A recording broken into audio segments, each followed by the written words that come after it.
Hello, and welcome to Story Nori. This is Jana, and I'm back with another episode of Childe Rowland. In a recent episode of Story Nori, we told you the story of Childe Rowland, a son of King Arthur, who rescued his two elder brothers and his sister from the King of the Elves. It's a very old story that is mentioned in the play King Lear by William Shakespeare, when his character Edgar says, "Childe Rowland to the dark tower came. His word was still. Fee, fi, fo, fum. I smell the blood of a Britishman." And the poet Robert Browning wrote a poem called Childe Rowland to the Dark Tower Came. The word child with an E on the end means the son of a noble who is yet to win his spurs as a knight. The tale does not actually tell us how old Rowland is, but we do know that he is the youngest of the children. The traditional story ends with Rowland defeating the elfin king in a sword fight and rescuing his siblings. We wondered what happened next to the children of King Arthur. Tradition doesn't tell us, so we decided to use a little imagination to fill out some of the blanks.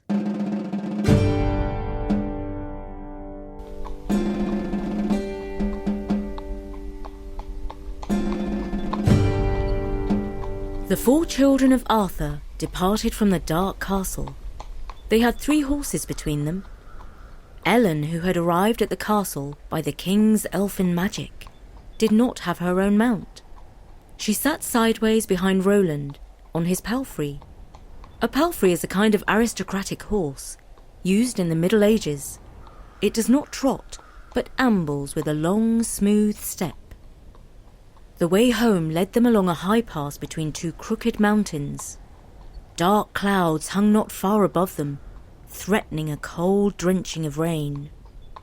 Ellen hung on to Rowland's belt, made of metal chain that was wrapped twice around his scrawny waist. Their father's heavy sword Excalibur hung from the same belt, inside a scabbard studded with jewels. On his left arm, he carried a battered shield filled with dents, the marks of their father's many battles and encounters.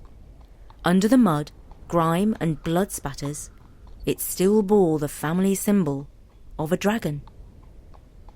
Rowland was even younger and more puny than his father Arthur had been when he first drew the sword from the stone.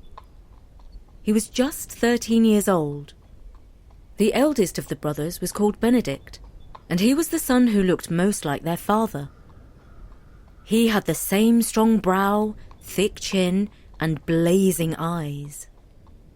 Naturally, he thought that their father's sword and shield belonged to him. But Rowland told him, "Merlin entrusted them to me, and gave me the title Child to denote that I shall be a knight one day. But the weapons look all wrong on you. You're too young and weak to be a knight," insisted Benedict. "So? I defeated the elfin king, did I not?" They rode on. They came across the stone hut of an elfin shepherd who looked after sheep and goats. The middle brother Edmund said, "Wait here, I'm going to buy some milk and cheese off this elf." But Rowland rode in front of him, saying, "Stop! We must not eat anything until we leave the land of the elves." "I'm weak with hunger. Who says we can't eat?" "Merlin. He gave me instructions. We must leave this land first, so the faster we go, the sooner we'll eat." At least the sun came out when they reached the lower slopes. They stopped to drink from a spring and looked enviously at the horses as they nibbled the grass without any ill effects.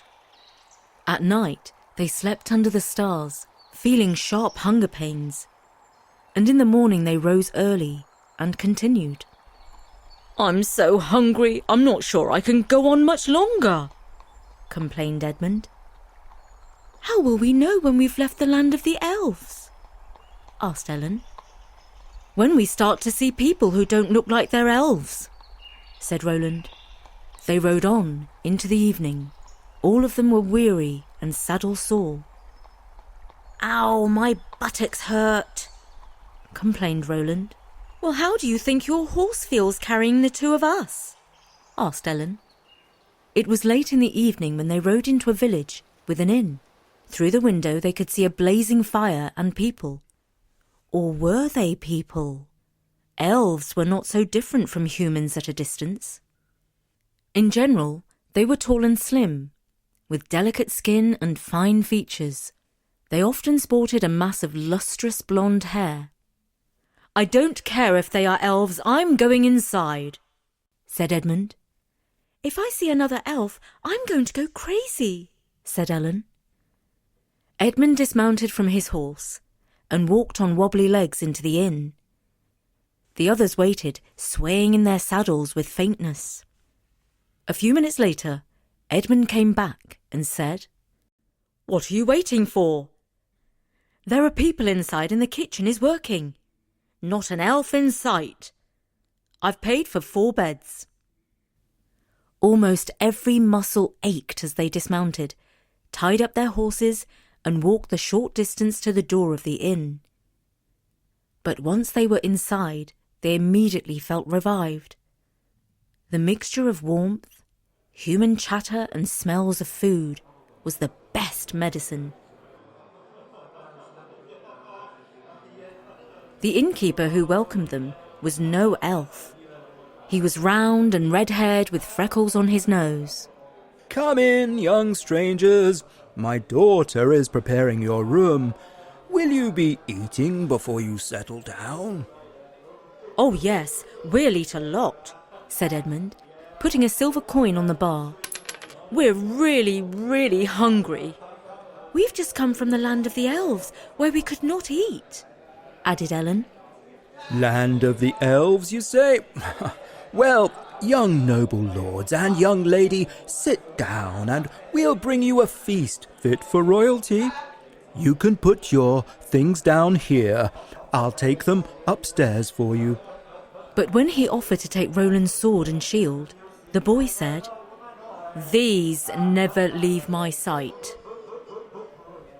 The innkeeper, admiring the golden sword hilt and the jewelled scabbard, said, Well, they are fine weapons, but a little unusual on one so young, if I may say so.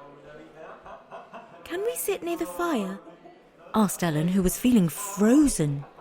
Yes, my dear, I'll move a table over for you. And while the innkeeper was doing that, Rowland propped Excalibur and the shield against either side of the fireplace. One of the guests at the inn looked up from his drink and said, If I'm not mistaken, that's the ensign of Uther Pendragon, father of King Arthur.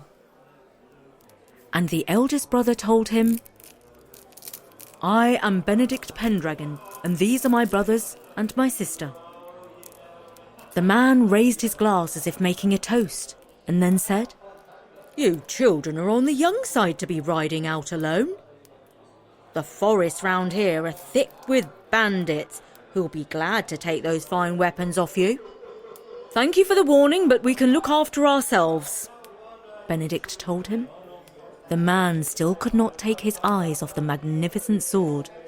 Eventually, he stood up and went over to the fire to admire it closer up. He reached out to touch the hilt of Excalibur, and Rowland sprang over, upsetting a tankard and spilling drink on one of the guests. Watch what you're doing! But he need not have worried. When the man's fingers touched the hilt of the sword, he recoiled. Ooh! He groaned. That fire has made it red hot! His friends roared with laughter. You dumb boy! However, Rowland had no trouble picking up the sword and propping it against the table where they were sitting. The innkeeper brought a hearty meal, but it turned out that the 4 young Pendragons could not eat as much as they had anticipated. They were so starved that their stomachs had shrunk. So they asked the innkeeper to save the leftovers for the morning. They all slept solidly, and then ate a hearty breakfast which was served by the innkeeper's daughter. The horses were also refreshed, and they set out in a northerly direction, taking provisions with them so that they would not be hungry on the way. After they had ridden for about half an hour, the track entered a wood. "Everyone be on your guard for bandits," commanded Benedict, who rode on ahead to check that the way was safe. For a while he disappeared from view, and then the others heard a kerfuffle and the clash of metal. "Ben's in trouble," declared Edmund, and he spurred his horse onward to help. Rowland wondered what to do. His sister was riding side saddle behind him, and he knew that if he charged into the fray, she would be vulnerable to falling off, or worse. "Ellen, wait here," he said. "No," she protested. "I don't want to be separated from you all." "All right then," he said, drawing Excalibur from its jewelled scabbard, and he charged on ahead, only to be met by his two brothers riding full tilt back towards them with 5 bandits in hot pursuit. Rowland held out Excalibur in front of him and yelled at the top of his voice, "Ah!" Excalibur crashed into the shield of the first brigand, and he went flying from his horse. Rowland soon engaged the second villain in a sword fight. A third brigand tried to grab Ellen, but he leaned out too far, and seeing that he was off balance, she grabbed his sleeve and yanked him off his horse. She was not a daughter of King Arthur for nothing.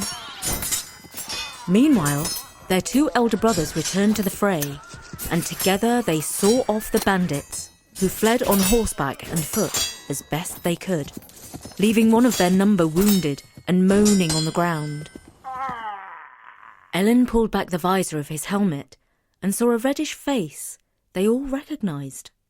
None other than their host of the previous evening, the innkeeper.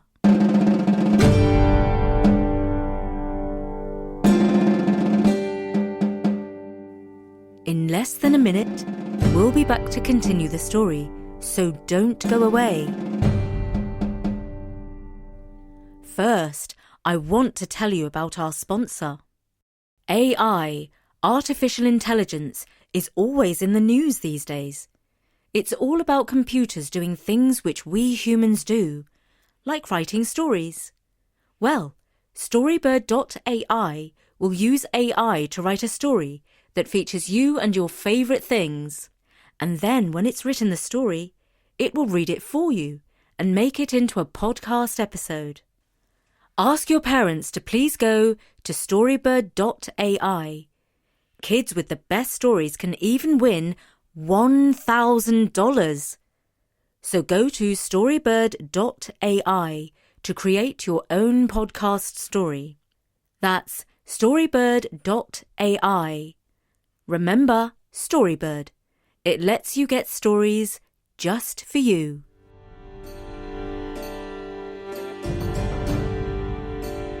And so, on with the story. "They came in the night and took me prisoner," he groaned. "A likely story," said Benedict. "Mercy help me," cried the innkeeper. "We can't leave him here to die," said Ellen. "Oh, yes, we can," said Edmund. "We'll bind his wounds and take him back to the inn," said Rowland. "How?" asked Ellen. "He's not fit to ride."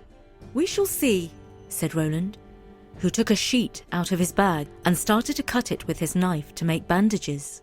"If there are any healing plants in the forest, now would be a good time to gather them," he said. "The sap from the pine trees can be good for wounds," said Ellen, who had learned many healing remedies from Merlin. "But first we need to clean the wound." "Yeah," groaned the innkeeper, touching his jacket pocket, which it turned out contained a flask of spirit. "That will do nicely," said Ellen, who used it to clean out his wounds. Of course, the alcohol stung dreadfully, but the pain was worth it.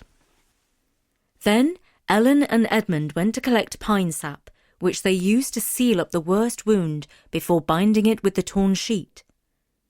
Merlin had taught them well, not just to inflict wounds, but to heal them up.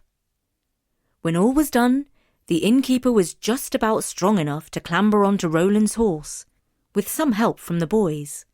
They walked the horse back to the inn, with many a groan and moan from the innkeeper. Occasionally, he let out a blood-curdling oath. I think he's going to live, said Ellen with a wink. When they reached the inn, Rowland went inside to break the news to the innkeeper's daughter. "Father!" she screamed, and came running out. He was propped up by Benedict and Edmund on either side. Fortunately, there was a bedroom at the back of the inn where he could lie down without having to tackle the stairs. The boys stood outside the room. "We are helping a man who tried to rob us," complained Benedict. "A true knight shows compassion, even for his enemies," declared Rowland. "Well, I think we've shown enough compassion now."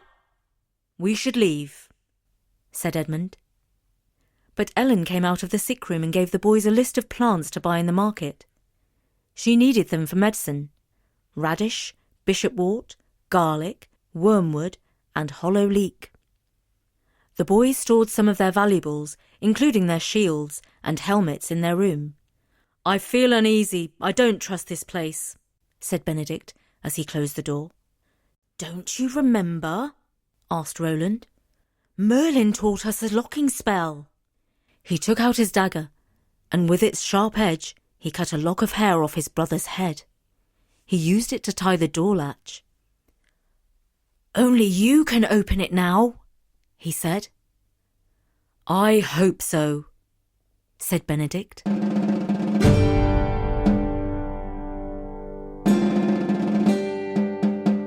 And that was the second episode in our new series, Childe Rowland, which carries on where the traditional story leaves off. It was written for Story Nori by Bertie and read by me, Jana. We'll be back very soon to tell you what happened next. I can't wait. And don't forget you can support Story Nori on Patreon.